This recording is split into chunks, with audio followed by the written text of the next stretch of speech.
दोस्तों, आज की जो सत्य घटना मैं आप लोगों के लिए लाया हूँ, यह है झारखंड की। यह कहानी सुनकर पुलिस भी हैरान रह गई थी और आप भी हैरान रह जाओगे दोस्तों।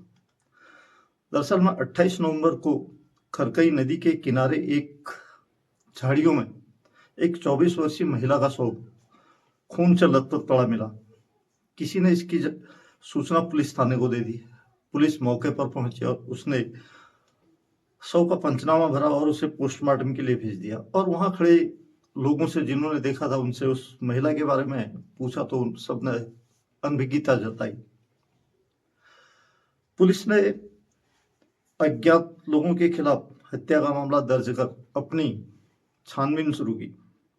और सबसे पहले उन्होंने उस जगह की तहकीकात की बारीकी से, जहां ये लाश मिली थी, और वहां जाकर लाश से कुछ ही दूर पर पुलिस को एक खाली बोतल शराब की मिली और 2 ग्लास मिले और एक कोल्ड ड्रिंक की बोतल थी। साथ ही साथ वहां कुछ नमकीन के पैकेट भी पड़े थे। पुलिस ने यह अंदाजा लगाया कि शायद ये जो भी यहाँ पीने के लिए आए थे, वो इस महिला को अपने साथ लाए होंगे और यहाँ आकर इससे छेड़खानी की होगी या इससे शारीरिक संबंध बनाना चाहते होंगे। महिला ने मना किया होगा, तो इस आधार पर इन लोगों ने इसकी हत्या कर दी होगी। पुलिस ने फिर अपनी इन्वेस्टिगेशन आगे बढ़ाई और आगे चलकर पुलिस को जो कहानी मिली वो सुनकर पुलिस भी हैरान रह गई।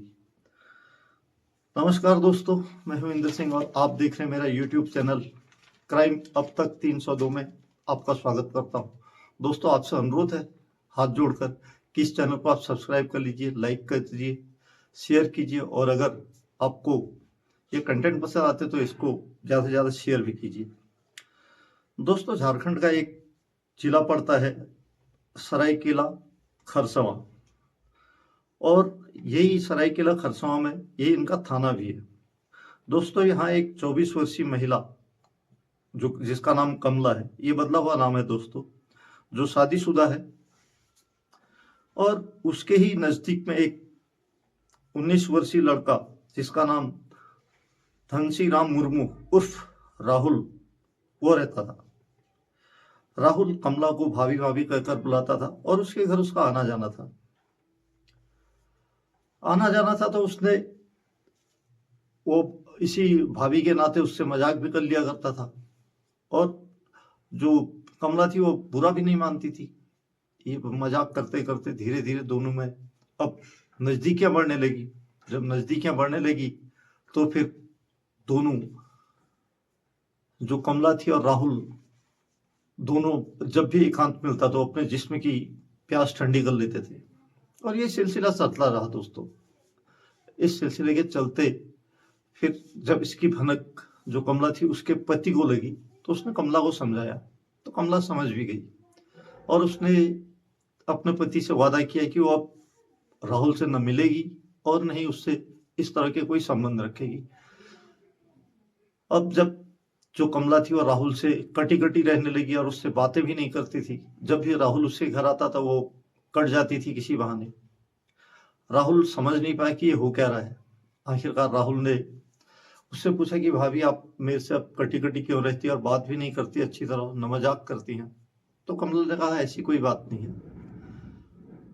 फिर राहुल समझ गया कि कमला अपने हाथ से निकल गई, तो उसने, जो कमला थी, उससे कहा राहुल ने कि वो आपको बहुत चाहता है, आपसे शादी करना है, लेकिन कमला ने इससे सीधे मना कर दिया कि ये सारी चीजें नहीं हो सकती।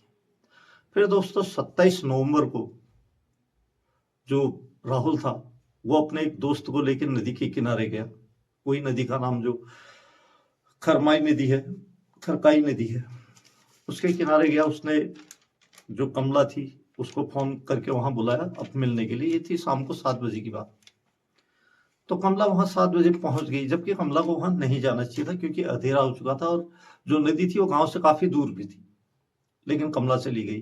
जब कमला वहां चली गई तो राहुल ने कमला से कहा कि तुम मेरे से न तो बात करती हो, नहीं अब हमारे बीच में वो पुराने संबंध रहे।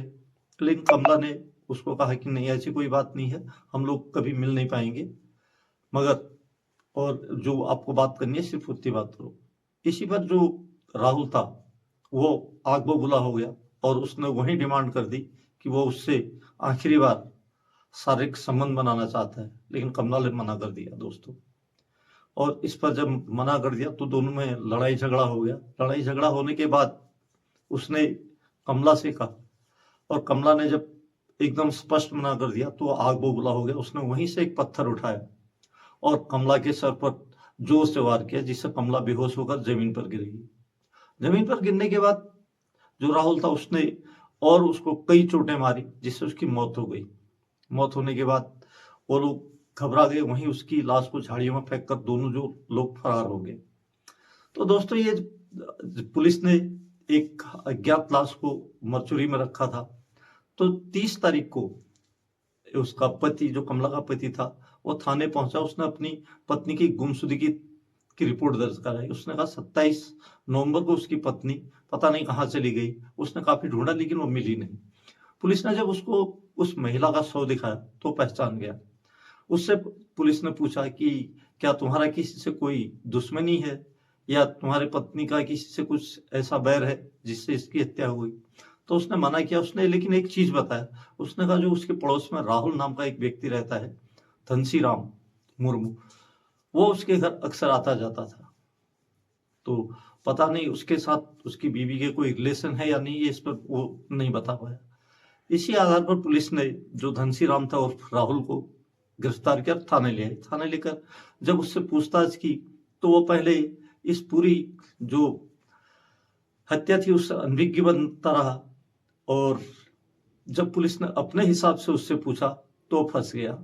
उसने तुरंत ही पुलिस को इस जुर्म में शामिल होने के लिए हामी भर दी। उसने इस जुर्म को कबूल किया और उसके साथ में जो उसका दोस्त था उसका भी नाम लिया, लेकिन दोस्त फरार हो गया। इस बीच दोस्तों पुलिस ने उस पर हत्या का मामला दर्ज कर पुलिस डायरी कोर्ट में पेश की। कोर्ट ने पूरी डायरी पढ़ने के बाद राहुल को जेल भेज दिया और अभी फिलहाल जेल में है दोस्तों। उसकी जमानत हो नहीं पाई है और आगे देखिए इसमें कितनी सजा होती है, कैसे केस लड़ते हैं। ये थी आज की सत्य घटना। आपको कैसे लगी आप कमेंट बॉक्स में कमेंट कीजिए दोस्तों, और साथ ही साथ इस चैनल को वापस आपसे अनुरोध है कि इसको आप लाइक करिए, शेयर कीजिए और साथ ही साथ इसे सब्सक्राइब जरूर कीजिए दोस्तों। मिलता हूं ऐसी किसी सत्य घटना पर, तब तक आप लोग सेफ रहिए, सुरक्षित रहिए। जय हिंद, वंदे मातरम।